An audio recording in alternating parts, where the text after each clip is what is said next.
Good morning, you beautiful sack of shit. Rise and fucking grind. Chai bueno. It's chai.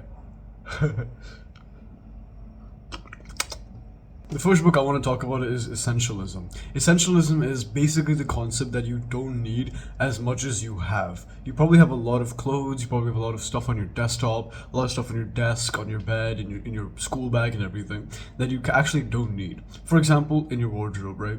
You probably have like a bunch of clothes. Like I probably had like 50, 100 different clothes that I could wear from. Now, usually I don't really think about what to wear. Like I'm not a person who just thinks about what to wear. I just look at what's available and just wear what's available. Like for example, this hoodie I really like. So if this hoodie is available over other clothes, I'll just wear it. But if it's not, I'll just wear the second best thing that is available. I'm not a guy who just picks based on looks and stuff. Now, obviously, if I'm going out to different locations, some event, some party, I'll dress up for that occasion. But generally, day to day, I don't really think about what to wear. And maybe you're not the same. Maybe you actually like taking care of your looks and everything daily. Like every time you go out, you make sure you look good. Then by all means do that. But always just be like have a scrutinizing mind. Do you actually need like these many clothes? Do you actually need these many like products on your desk? These many skincare products and all that stuff? Because if you think about it, less is actually more. The concept of essentialism is that the less you have, the more energy you can put into what matters. So, for example, imagine this, right? Imagine someone had three jobs, right? Imagine someone had three jobs. Idealistically, like realistically, this wouldn't happen, but just think hypothetically. Someone had three jobs. If they had three jobs, but they only had 24 hours in a day and they can only exert so much effort, they're gonna do those three jobs maybe. But even if they manage to do all three, you can imagine that they will do it in a pretty shit manner. Like you would imagine that the first job will not get that much attention, second job will not get that much attention, third job will not get that much attention because he simply just doesn't have the mental bandwidth to like finish all three jobs in a good way. Now imagine he had two jobs. Now okay, now it's more palatable. Now he can actually make some progress in both jobs, right? You would imagine that some people do work two jobs and they manage to get it done.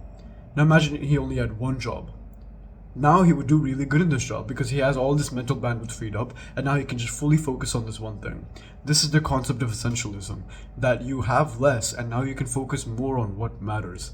But first you gotta figure out what matters. So, for example, in the idea of the wardrobe, what clothes do you not even care about? There's probably some clothes that you just keep there because you think you'll use it later, but later never comes, and they just start growing dust in your wardrobe. Those clothes you probably don't need. So what I did is I packed up a bunch of clothes that I just never wore. Like obviously, if I had childhood clothes that like memory for me and stuff, I didn't throw it, but I simply throw it. No, I didn't throw anything, but I basically put it in a bag and I'm gonna give it to like it's a place called Red Cross. It's basically like a charity for clothes that they can send to children that don't have clothes. So I just kept all the clothes that I don't have, all the pants that are small for me that I don't, and some stuff that does fit me, but I just don't really like wearing. I never wore before, and it's much better if I give it to like people who actually wear it. So I packed it up and I'll give it later. It's all packed over there, but that's the idea. And I just kept the clothes that I like and the stuff that I can see myself wearing regularly or every now and then with me. So now I don't have an external abundance of clothes. I have just the ones that work for me. The ones I can wear daily, the ones I can wear on events, and some like formal shit if I can wear for some formal event.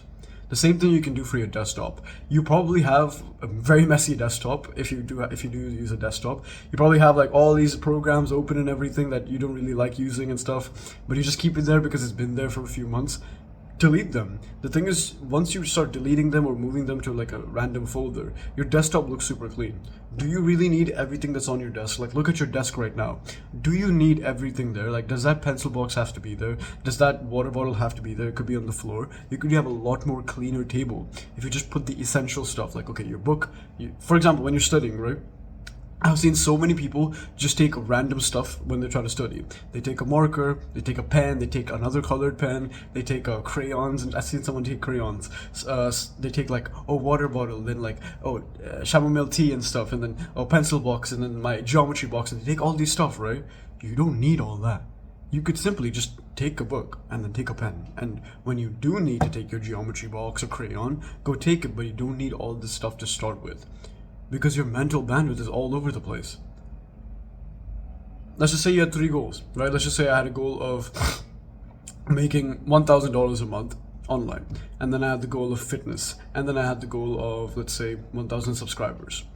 The thing is, if I just focus on this 1,000 a month goal, I could probably make it really fast, right? These months won't make that much progress, but if I really wanted 1,000 a month, I'll focus on this. Done. If I have like bodybuilding goals, let's say I want to make 5 kilograms of muscle, that's another thing. And then I want 1,000 subscribers, that's another thing. If I focus on all three, I'll make shit progress in all three. If I focus on the money, then I'll have to somehow manage to, eat a lot of carbs and everything so I can gain some weight, but that'll like mess up my brain. So the money probably will be like a thing. And even though the carbs are there building me muscle, my subscribers will fall off because I won't feel the energy to make videos. I will feel like, oh, I'm tired and stuff because of all the carbs and protein in my system. So everything just fucks each other up. Your energy is just going nowhere. You're giving a little bit of progress in multiple locations. What do is you just sacrifice these two, like some goals, so that you can, it's not like you're going to lose progress, it's just that you're going to put it on halt so you can make real progress in something else. I'll give you an example of how you can use this in studying. Studying, you can basically do like this. You figure out the subjects that you're trying to study, right? But the chances are you're studying every subject almost equally. Now just pick the subject that's most difficult for you. What's the subject that you find really hard? For me, it's math. So if I was studying math, I would make sure I just stop studying like English and social studies or something, and then just study math, so that those stuff will be on halt. I'll study them later, but I'm already good at them. So what I'll do is I'll keep them at halt so I can put that mental bandwidth in math. That's the essential subject that I have to focus on, because that's the only thing that needs progress. So you have to have this mindset of essentialism. The thing is, I used to make so many things on my Instagram profile, like, I used to add like these many things on my bio, and on my YouTube profile I used to add these many things as my bio. I just shrunk all that down to what's important. Like right now, my my YouTube bio is literally, I upload a video here every 2 days and full guide every now and then. Subscribing lets me know that it works. It's a simple 2-liner thing that gets the message across. I didn't write everything that I'm about and stuff, right?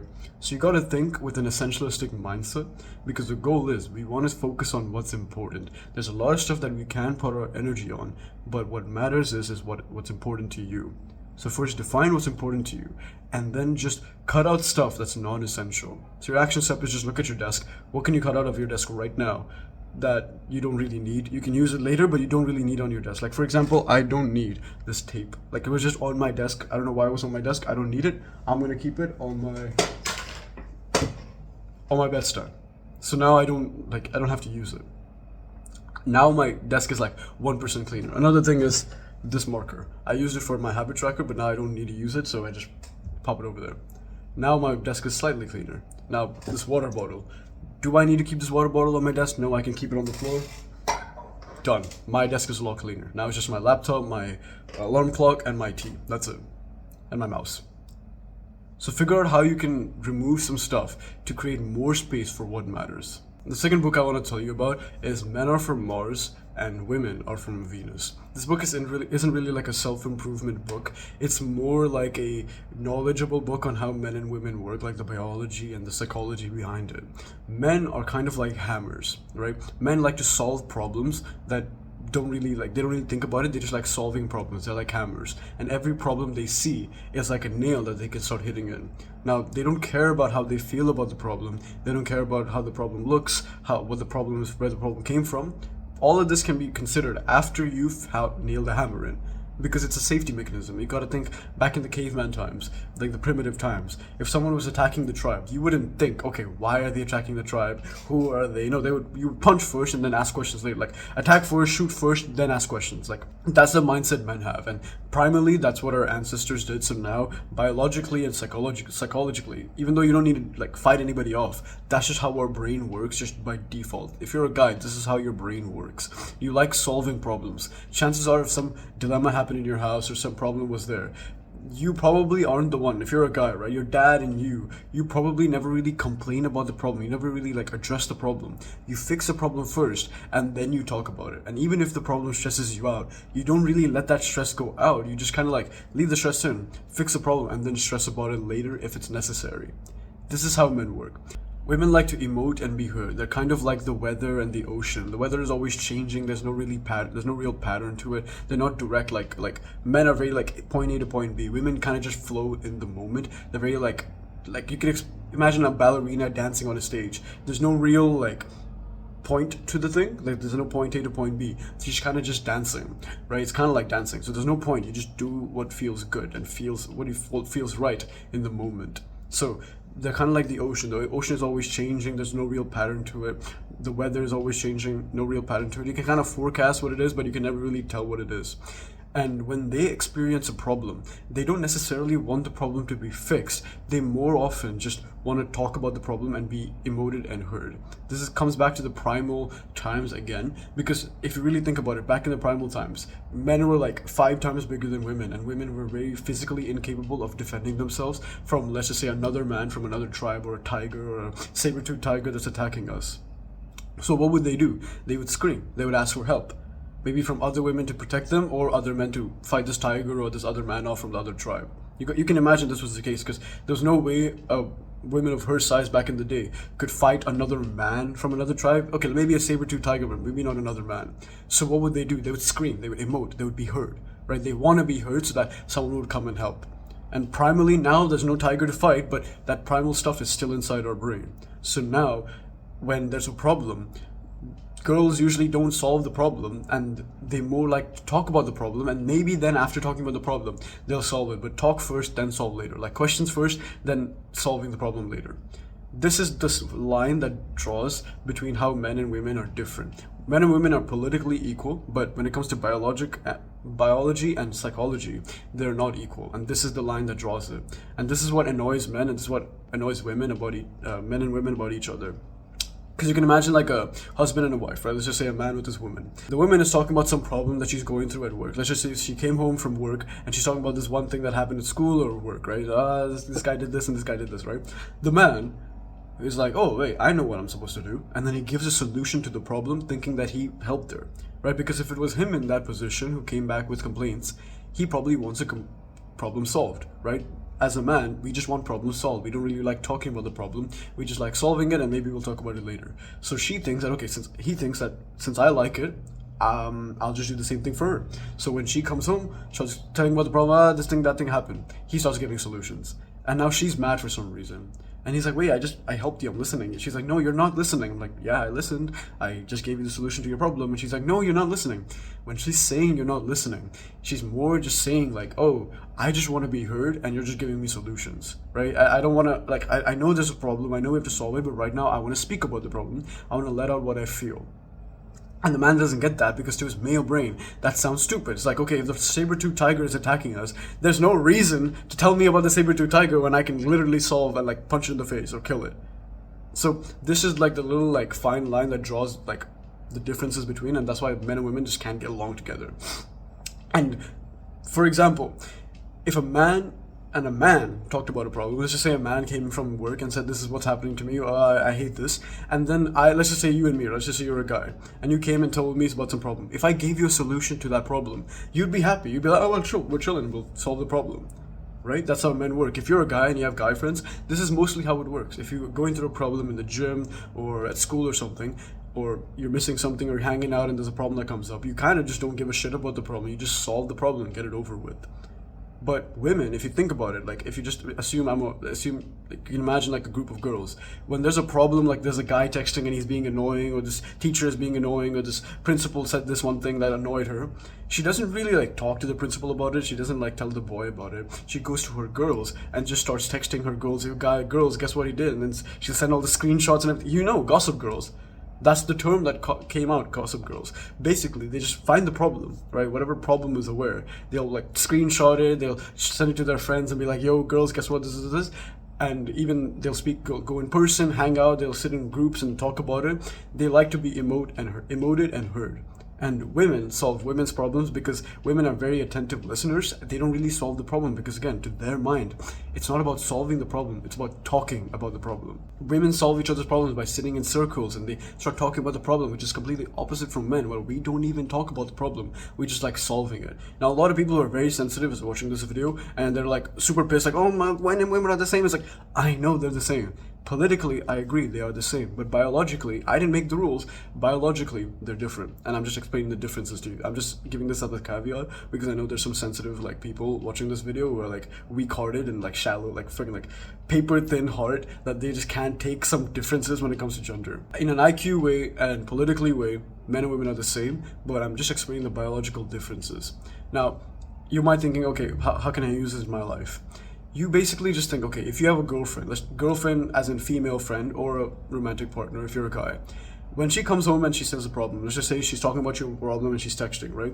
The worst thing you can do is give a solution.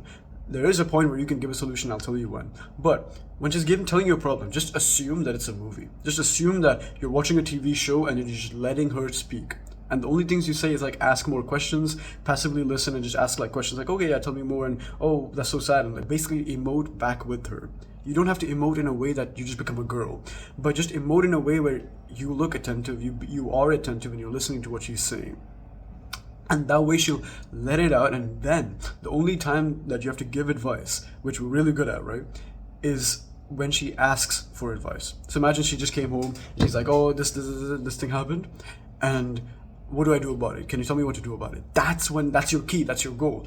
That's when you start giving advice. You don't give advice when she doesn't ask for advice, otherwise she's not gonna like you. She just wants to be heard at that point. Just assume she wants to be heard if she's not asking for advice.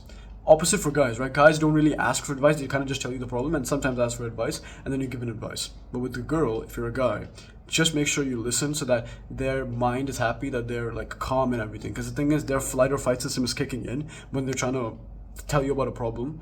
The worst thing you can do is solve it, because then they're kind of anxious, like, wait, did he solve the problem? Because all you're doing is giving solutions, you're not actually solving the problem. So just make her feel good, make her feel heard, listened to, and then she'll like you more. If you're a girl watching this and there's a guy that you're like telling problems to, just make sure you tell them that, hey, I want to be heard, I want to rant about something, is it fine if I rant? Like something like that. Or you don't have to inform all the time. Maybe inform once that, okay, if I start complaining to you, it just means that I want to be heard. Don't start giving me advice. This communication is very good. You don't necessarily have to be dating to like tell this to guys and girls. It's simply just education, right? Just have a healthy communication with this person. Let's just say you're a girl.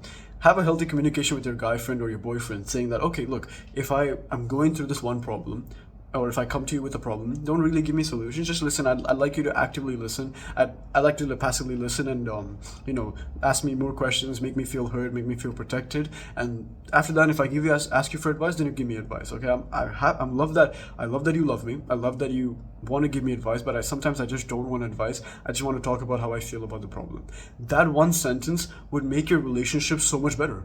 Whether it's through your parents, whether it's to your friends, whether it's to your boyfriend or girlfriend, communication like this works really well. And this is how men and women can start understanding each other. The basis is that women just like to be heard and men like to be solving problems. It's actually coming down to like the conceiving of the baby that this happens. Like, I'll explain some science to you. You can skip around if you don't want the science, but let me just explain the science to you. Basically, when the sperm hits the egg, you know that the egg has an X chromosome. If you haven't been paying attention in science class, but basically there's chromosomes X and Y. Which is basically like DNA. It's like DNA, but not necessarily DNA. It's kind of like DNA. It kind of just sets like what gender the baby will be. So the egg inside the woman's body is always X chromosome. Or understand that, always X chromosome. The sperm of the man's body could either be X or Y chromosome. So imagine the sperm it's like a tail and it's carrying a chromosome. The chromosome could either be Y or either be X. It can be both. It can be like, it's not like one man has only X and one man has only Y. It's always a mix. And girls always have an X chromosome egg. Now, what happens is when the man conceives it, two things happen. One of two things happen.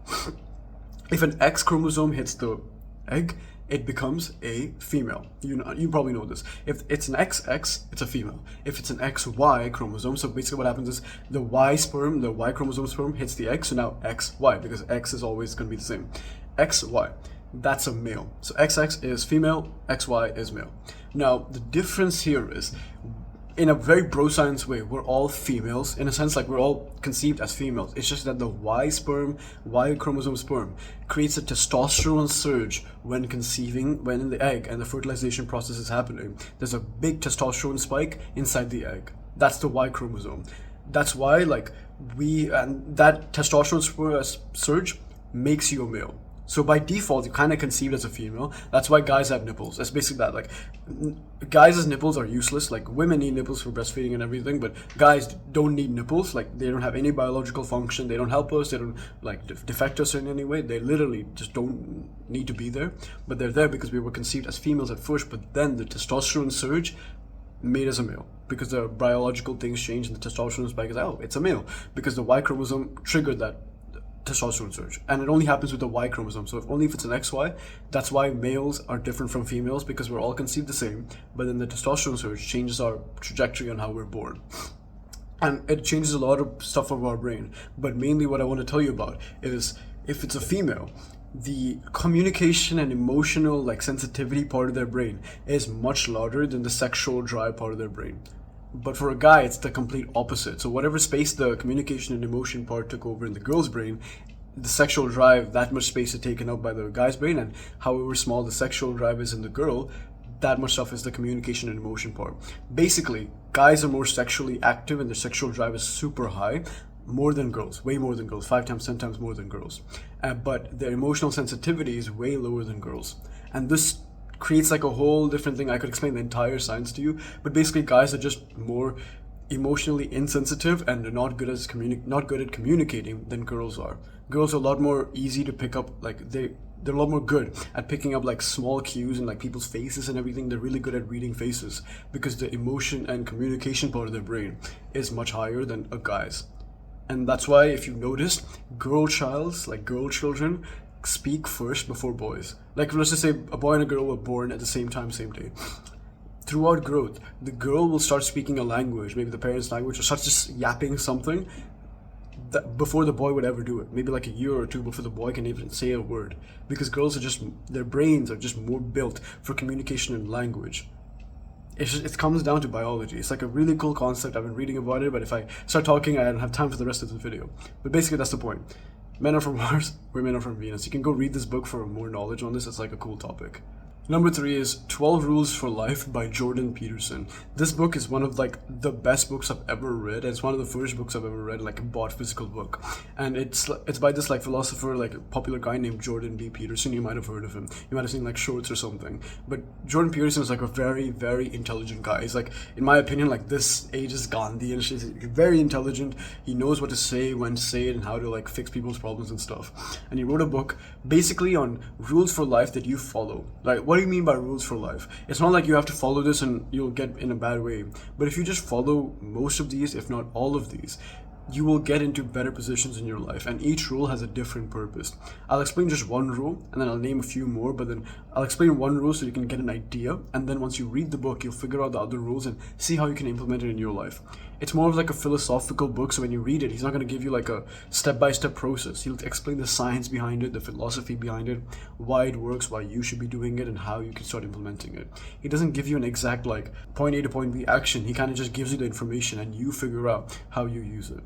So I'll explain the first rule is stand up straight with your shoulders back. What this does is like, it's not just for posture, it's not just for looking good. It comes down to like people's subconscious biology on how you look. If you stand up straight with your shoulders back, like a lot of us, imagine I'm standing right now, they kind of just like hunch over because of like bad posture of looking at the screens and everything, and like looking at their phone. And then their shoulders are kind of front. So this is how your shoulders should be on your back. You can't really see it because I'm wearing a hoodie, but yeah, your shoulders should be back here, but then it's kind of slumped over because you're always like on your laptop like this. And you're like talking to people like this and you're always hunched over. So now your body's closed in, your shoulders are front, and then your face is kind of like nudged over. But if you change it, I just dropped my thing. If you change it and then go up like this, so you stand up straight, imagine I'm standing right now. You stand up straight, chest out, and your shoulders are back. So even if you stand straight, you can still have your shoulders front, and that looks weird. But if you stand up with your shoulders back, now I look more confident. Which one of me looks more confident? This guy or this guy? Imagine I was walking and you saw this guy. I'm already like 2 inches taller than I was. And people they don't really recognize it. Like, sure, on the surface level, you have good posture. That's good. That's a good thing. But it's more subconscious. He explained like some science behind crustaceans. Crustaceans are basically like scorpions, right? And when they're fighting, one scorpion would who pulled his shoulders back and put his arms up, basically scared away every one of the scorpions, and no one messed with him. Basically, that's like the bro science way. But it's not like you're gonna fight people, but in a sense, people just respect you if you're just confident. This thing shows off that you're confident, you can carry yourself well, and that you're a trustable person. A person who's this slumped over, they can't really like get some respect in the world purely because, you know, they're like, they can't even carry themselves. How can I trust you to carry, like, to be my friend? How can I trust you to help me when I'm in danger if you just look like this? But if you look like this and you can carry yourself like I'm carrying myself right now, I can trust you to be my friend. I can trust you that this is like a man who knows what he's doing and what shit he's getting into. So this is how you start like building some rapport with people. This is like a rule for life that you always have. Now obviously every now and then you're going to be hunched over because you're doing something, and while you're walking you might have like a forward neck, but every time you can remember, just follow this rule. Stand up straight with your shoulders back. You don't have to do some posture magic or something. Literally just stand up straight and put your shoulders back. A tip I would give you is, sometimes you would think that I have to keep my shoulders up and back. Don't do that. Keep it back and back, down and back, right, like this, so that it's mostly your chest and your neck is out. If you do like this, you kind of look like a child. Like imagine I look like this all the time. You look like a child. This is what you look like. But if you just drop it down like that, think of like an arrow going downwards. So drop it down like that. Now like this. Now the thing is, I'm sitting down, so you can't really tell. But basically, just stand like this, and you'll be good. So that's rule number 1. Stand up straight with your shoulders back 24/7. Now, there are more rules I could tell you, like make friends with people who make the best for you, clean your room before judging the world and everything. These are all very, very like lifelong tips that you can always use. And it's not just a tip, it's like a lifestyle. That's why he calls it 12 Rules for Life. When I'm telling you that this book has almost changed my life, because it's the philosophy behind it. It's not like a philosophical book, but the idea behind every chapter, which you can just read at your own pace, gives you so many ideas and improves the quality of your life. It's not more of like a self-improvement book. It's more of just rules that you just follow. There's rules like, okay, stand up straight with your shoulders back. Make friends with people who want the best for you, which you can imagine how that's good for you. Don't like, for example, don't stop children when they're skateboarding, because that's like the metaphorical way. Like, don't stop children from when they're skateboarding, because when they're skateboarding, chances are they'll fall, get some damage in them, and then when they get up, they'll learn their mistake. If you just never let them skateboard because they get hurt, then they'll never learn the mistake young on how to like take pain and learn challenge, like get over challenge. That when they're an adult, they'll become a pussy, right? They will become a pussy if they don't go through challenge when they're young. So don't stop children when they're skateboarding. All these things in their life, even if you don't think it's applicable to you, is applicable to you. And one thing I remember from this book is treat yourself like someone you're responsible for helping. I'll give you an example. I only plan to tell you one tip, but I'll tell you one rule, but I'll explain another one just because I like explaining stuff. Treat yourself like someone you're responsible for helping. What this means is, I'll give you an example. Imagine you had a dog, right? Imagine you had a dog and it got sick. It got sick and the doctor gives you some medication and stuff and says it has to take this medication once every 2 days, and somehow you gotta take it, but the dog is being really difficult, it doesn't want to take it. You would somehow still give it to your dog, right? It's your dog or it's your cat, and you would give it. You would sneak into their food, you would force feed them, you would put it in their water. Somehow you would get it into their system because you really want that dog to be taken care of and have a good health, because it can't take care of itself. But the moment you're prescribed medicine, you just don't take it. You're lazy. It's like, oh, I don't need it. The moment you need to wake up to start going to the gym, you don't do it because I don't want to do it. Or the moment you need to start taking care of your sleep and sleeping early, I don't want to do it. It's like you're treating your body as if it doesn't matter. But if you treat yourself like someone you're responsible for helping, like you're responsible for your dog, so you help them. If you treat yourself like someone you're responsible for helping, you'll start taking care of yourself. Maybe you don't want to go to sleep, but you know sleep is good for your body. So start taking care of your body by putting it to sleep an hour or two earlier. Maybe you don't care about your own health, but you care about your body's health, right? It's like your body's a specific like outside person. You would care about its health, so you would eat better food, you would feed it better food, because then it would be more healthier. If it was your dog, you would feed it healthy food, so why don't you feed yourself? You know if you exercise, you'll be more healthier, so why don't you just go exercise more to take care of your own body? So treat yourself like someone you're responsible for helping. Maybe you don't care about yourself, but like your own conscious psyche, but you probably care about your own body. You probably care about your own body like so much that you would like almost you would protect it with all your life. So why don't you just start imagining that your body is another person, your mind is another person, and like your brain is another person. You become conscious, and then just start taking care of all of it: physical health, mental health, psychological health. Treat yourself like someone you're responsible for helping, because then your mindset changes. Then you stop being selfish. Then you stop, like, then you stop putting away helping yourself to another time. Oh, I'll go to the gym 1 month later. Oh, I'll go to the gym next week. Oh, I'll start my diet next month. Oh, I'll start sleeping soon on the weekend. Start taking care of yourself. Treat yourself like someone you're responsible for helping. I have more videos like this on my channel. You can go click this one if I remember to keep it. Subscribe to my channel right here. If you like the video, like the video. If you dislike it, dislike it. I'm gonna go. My mouth hurts. I want to drink chai. Here. Bye-bye. Boop.